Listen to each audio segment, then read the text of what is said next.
I never heard anything so ridiculous. A house is an all or none proposition.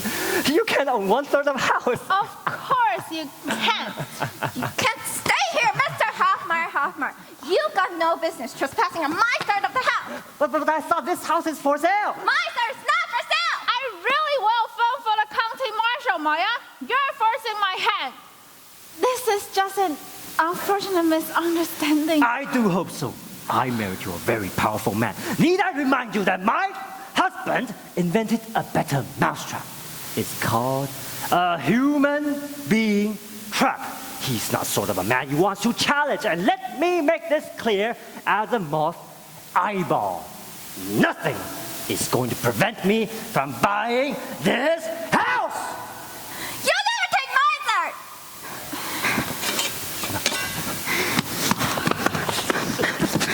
I need to make one quick phone call. You'll never take my third either.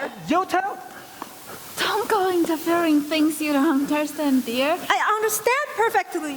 Understand what's going on, and I don't like it. Be reasonable, Olivia. This is neither a time nor a place to work this out. And always rock, paper, scissors, and pick a ladder. I know what's what, Delilah. I know that if Maya and I join together, that's 2/3 of the house. A voting majority, and then you won't be able to sell. You can't just plow into me with your car and then refuse to sell me your house. You bet I can, Felix. Get the fuck out of my third of the house. Is that a threat? No, that's not a threat. This is a threat. If you don't get the fuck out of my third of the house this minute, I'm going to take a shovel and knock out every window in every last Mercedes and Cadillac you own. And then I'm going to hold you at gunpoint and read the collected words of Herbert Melville to you until you beg for mercy. And when you're at the breaking point, I'm going to jump that entomologist husband of yours and screw him through an inch of his life. And I making myself clear, that is a threat. And what about you?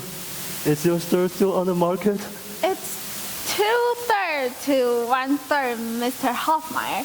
The law is the law. I can't sell the house without the majority of the voting shares. Very well. You seem like such likable people from afar. Most people do. You're nothing like your mother. After all, I suppose you don't know people until you try to buy a house from them.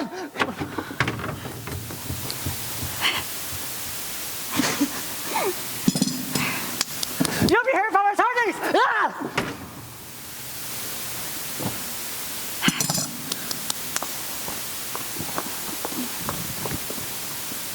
So much for having the law on your side. The law is on my side. Cut and dry. I made that up about needing the majority of the voting share.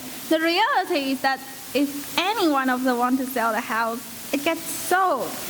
I just couldn't handle standing up to both of you at the same time like that. And Felix Hoffmeyer was so crazy, wasn't he?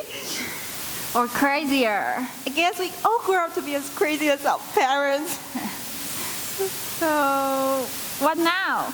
It's not like anything has changed. We still have 2 mortgages to pay off. I have an idea. Why not give up the other mortgage? Then where am I supposed to live? Rather than making me move out, you can move in. In here? Why not? There are 4 bedrooms. That's about as dumb an idea as knocking the moon out of its orbit. But you'll think it over? I'll see what Todd has to say. There's certainly enough space and it's in walking distance from school. But we might still be short on the taxes. Would it help if I join in? You mean you want to move back in too? With the permission, of course. This is a harebrained scheme. You both know that, don't you? It's the best laid scheme. Go gray. Maybe the harebrained ones are destined to work out. Don't think of it as a plan for us to live together.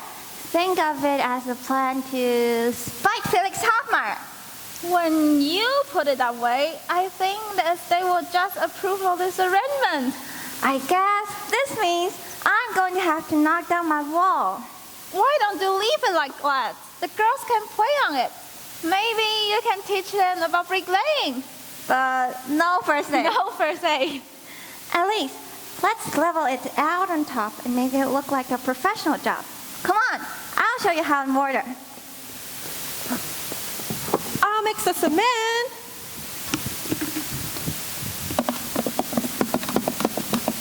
You wouldn't really have had the county marshal to put me out. If I tell you that, the bluff won't work next time. There's going to be a next time. I think you're already hardened. You might have to go next door and ask Ed Norton for some more water. Do you all hear that? The water! We better shut up kids before we end up in the poorhouse. I'll get them. So much for you, Ed Norton. Just because the water is running again doesn't mean our neighbors know the water is running again. Let's make it a family secret. Say, why don't you two relax for a few minutes while I go next door for some water? In fact, before we level off the wall, I'd like to invite both of you to my third of a house for some teas and cookies. That's what we do in the children's room after a disagreement. We have a snack together. That's one big happy family. Even if they're not the moon out of its orbit, they can't take that away from us. Being together is truly the best idea in the world.